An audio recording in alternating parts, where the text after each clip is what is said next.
21 fevral бүгін кечки 19:20 каратыкча маалыматты билдирип турган болсок, кыргыз куткаруучулары дагы бир чоң эрдик иш жасады. 22 жаштагы түрк жараны 22 жаштагы айымды 2-Баулжан махаллеси объектисинен урандылардын эң астыңкы кабатынан түрүү боюнча таап чыкты. Бул боюнча дагы bir ийгилик жаратты. Баяндаган подполковник Жолдошбаев.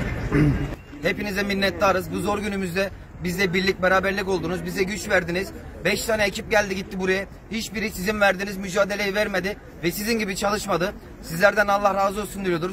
İçeriden canı kesilmedi yani. Aldınız, Allah sizden razı olsun. Söz sende. Hepinize teşekkür ederiz. Kazakistan halkına. Sizleri çok seviyoruz. Kırgızistan halkına. Teşekkür ediyoruz. Sizleri çok seviyoruz. Allah sizden razı olsun. Siz var olun. Yani biz oradan umudu kesmiştik ama siz oradan canlı birini buldunuz. Sağ olun, teşekkürler. Olacak ol.